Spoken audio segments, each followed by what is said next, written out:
This computer terminal provides full access to the LCAR's computer net. Day 2, starting off in these hot springs.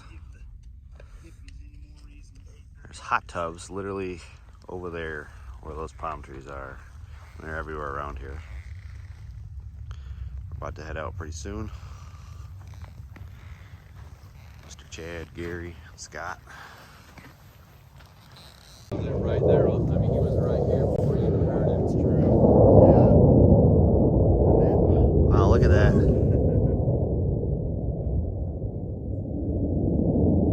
mean, it's amazing how close they are.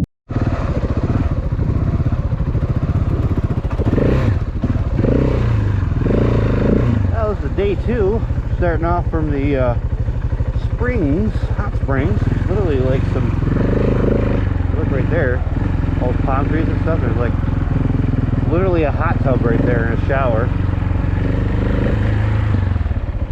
And then there's a source right there, and it's like a perfect 104 degrees. But there's like a bunch of hot springs around here. It's pretty cool. But we're about to head out here.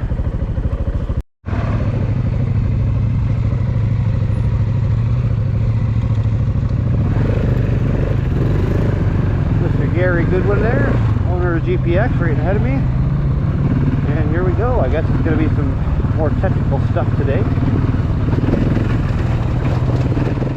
Well, hey guys, welcome to the LCARS ADV Subspace channel. Welcome aboard. Well, today this is day 2 and part 2 of my Death Valley Adventure series, and we are just leaving the Saline Valley Warm Springs, and today we're going to go to Eureka Dunes. So the night before was hours and hours of night riding and dropping temperatures, and we ended up getting here probably around 10:30 and 11 at night, and it was pretty dang cold, I gotta say. By then, probably in the, I don't know if it was in the high 30s or 40s, but it definitely was cold. And I know Gary and Scott partook in the hot springs that night.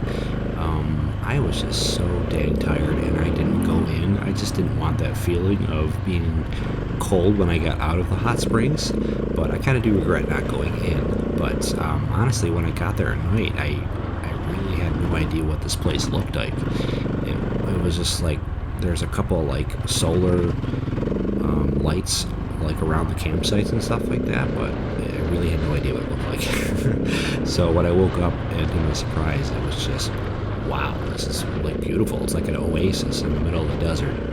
It was really cool to see. I got to see all the hot tubs. There's like 3 or 4 hot tubs all around, and they're all like 104 degrees, and some hippies are in there, and unfortunately there's naked hippies in there. But yeah, it was pretty neat.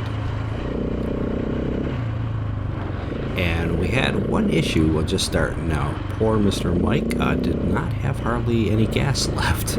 So Mike had to beg some hippie for some gas, and he did pay him quite a nice royalty for that gas because he was riding the FSE 450, and it's a dirt bike, so the range isn't like incredible on it. So we definitely needed that gas. We would have had a lot of issues this day if we weren't able to have that gas. So that was nice of that guy to give us that gas. One of the things going out to this place is, like, if you're going to this place, you better be ready for anything that goes wrong, because there's like nobody out here to help you. And it's funny, I actually looked up the Google reviews of this place, and like pretty much everybody says this place sucks, don't go here, it's not worth it. It's just like every review on there is like saying how horrible this place is, and it really is the hippies just trying to keep people from going here. It's like their little secret. But I actually thought it was funny to read the reviews on Google, but this place definitely is a cool place to go to. And so we're off here riding towards the mountains here, and you know, obviously the video editing, just the mountains are really far away. It does take a long time to get there, but it was just the view was just incredible, just going up the mountains. And you're finally getting there. It's like, oh, I'm finally there. But I had a lot of timidness with the 701. The front tire kept washing out a lot, so I was a little timid on some of the gravel sections that had a lot of it in there. So it just, it just kept me a little slower there. But we finally reaching the end here, where we get up to the end of the mountain range there. I forgot to mention, though, that this is really my first time camping off of a motorcycle, and it was definitely a cool experience. I really enjoyed it. Now, it was very cold, and I'm glad I packed accordingly, because this is February in Death Valley. It's not summer where it's 130 degrees, so, but at night it does get chilly, so I'm glad I packed accordingly, because at night I definitely needed that extra warmth with a good sleeping bag and layers and layers, so that was definitely bring layers if you go camping. Just coming up the ridge here, and just obviously it's more desert there, but the landscape definitely changed, though, for sure. It's pretty neat that you come around here and look at this view, and it's just like, wow.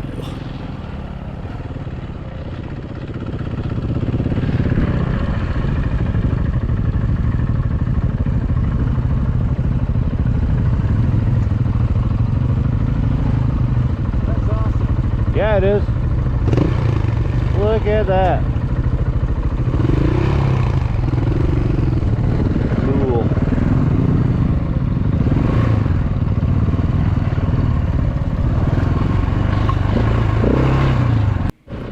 One thing to keep an eye out for in this video is just jets flying through this valley. In the beginning of the video you saw one, but here a jet flies literally right over me, and it was just like you didn't even know it was there, and then all of a sudden, boom, there it is. And you're going to see it throughout this video, and it's really cool to see.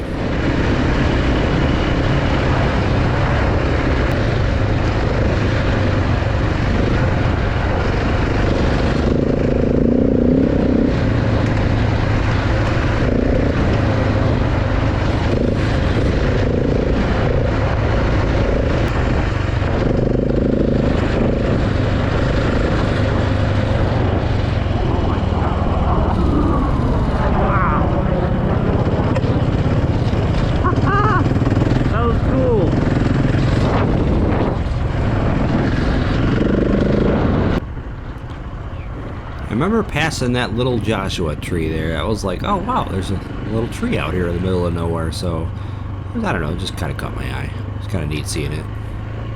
All alone out in the middle of nowhere.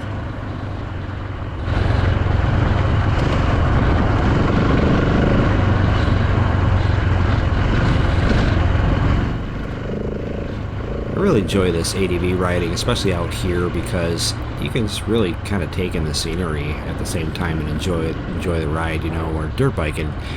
Sometimes it's hard because you gotta, it's so technical and you gotta, always watch your line, but ADV riding is just something special where you get to really enjoy the landscapes, take in the whole experience.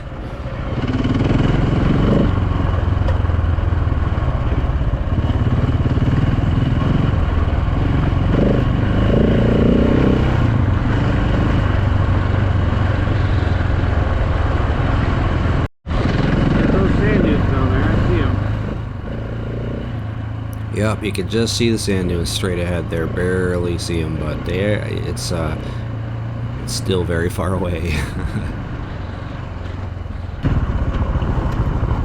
Oh, I don't like washing out.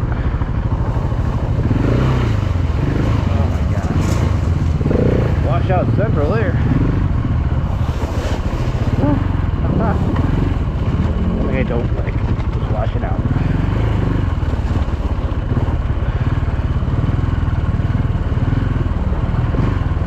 Cool canyon there. Yeah, we're starting to enter a canyon, which which is right at the end of the range here. And then once you're out of this canyon, sand dunes are just boom right in front of you. And here we just stopped and took a nice little break.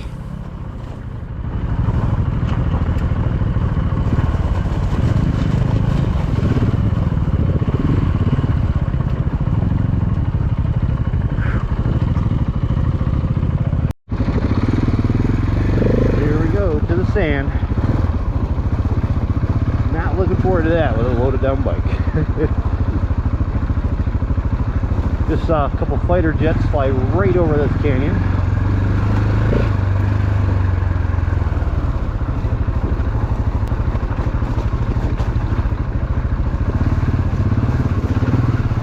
Hopefully get out of this deep gravel soon.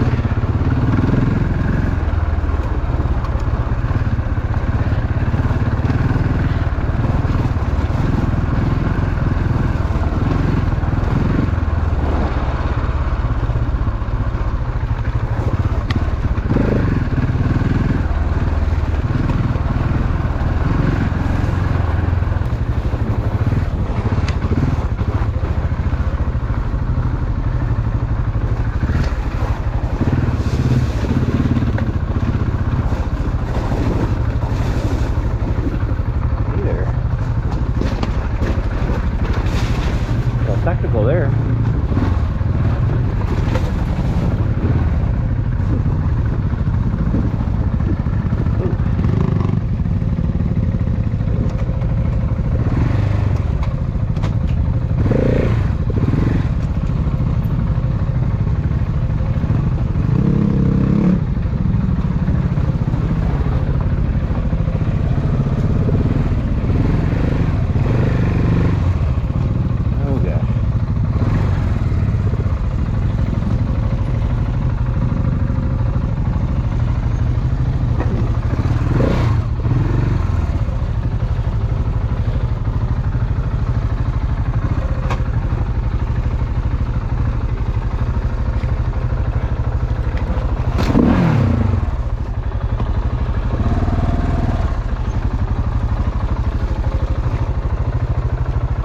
Yeah, probably better idea to walk that one.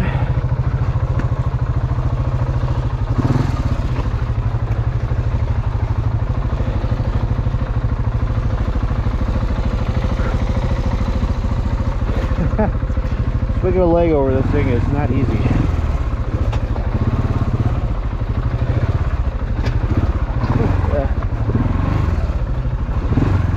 All right.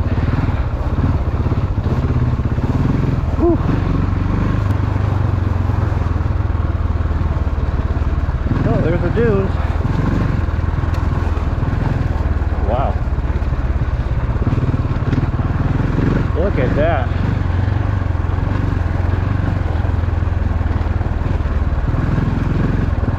Gotta watch for fighter jets coming through here too. Look at that.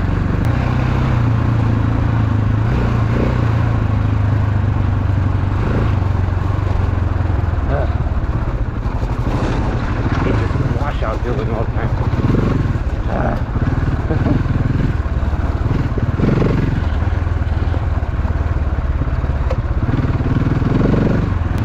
Wow, look at that.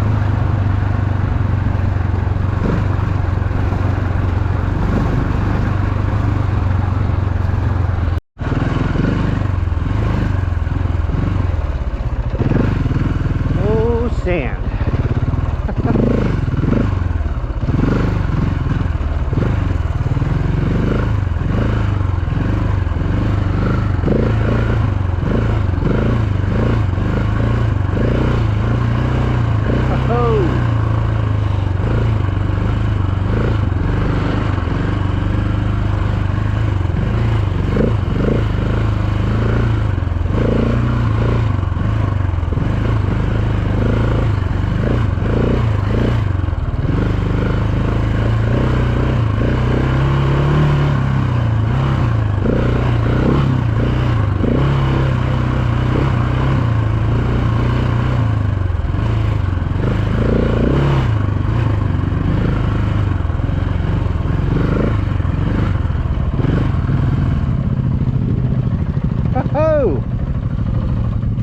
Here at the Eureka Sand Dunes. Got Mr. Toad Moto there, stuck in the sand already.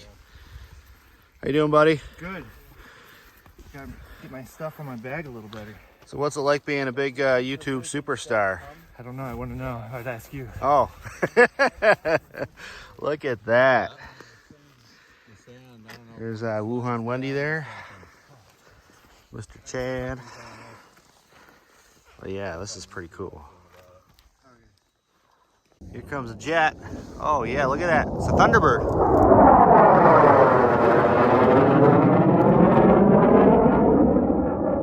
Oh yeah. Now usually on a dirt bike I would just kind of lean back on the seat and let the front wheel float. So I was having a lot of trouble in the sand and the loose stone just because I couldn't lean back because of all my gear in the back. Yeah.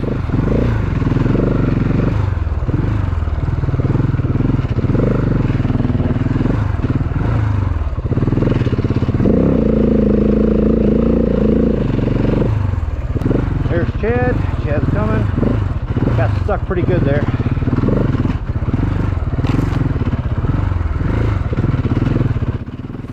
Now, unbeknownst to me at this point, I had taken a wrong turn out of the sand dunes, assuming that the guys went this way. And I was wrong. Uh-oh. I think I might have taken a wrong turn.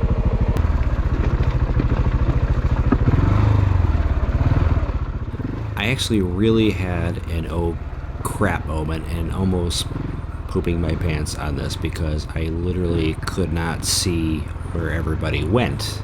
Oh, there comes another fighter jet. Look at that.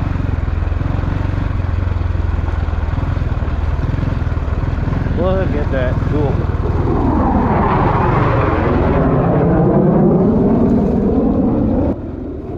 Which I'm glad I turned around when I did, because I could have kept going for a real long time and nobody would have known where I went. And you don't have cell signal out here.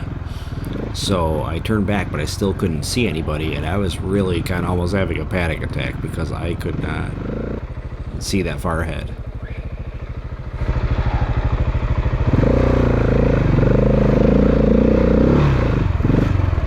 Plus I'm bushwhacking it here too, so I'm like, oh, trying to find somebody. But I saw that, yep, I just saw this track here, and that was my lifeline right there. Seeing that track right there was, oh, that was such a godsend. And that really kind of saved me right there, because it could have been really hairy there if, you know, I didn't see that, and I couldn't see where everybody went. Now, I'm sure somebody would have stopped and went looking for me, but as you can see, it's like, look at this place, like, where do you look for somebody?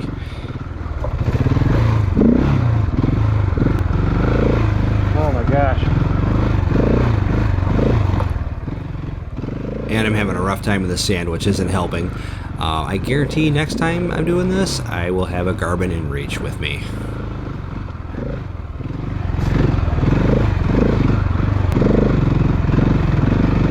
Oh wow. See another bike, that's good. That could have been bad. Oh wait, here's another jet behind me. And I caught a glimpse of another bike, which was like, oh, thank God. Yeah, I was really nervous there for a while.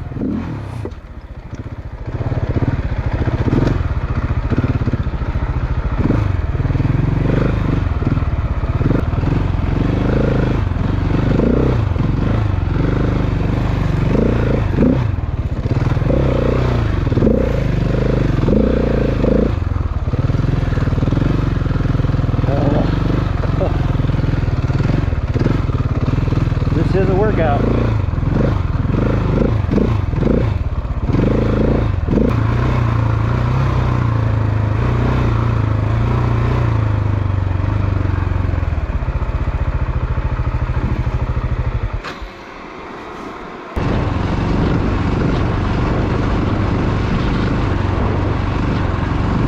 And coming up here, there is some like moon dust or something, like trenches, and I run out of gas, naturally, in the moon dust.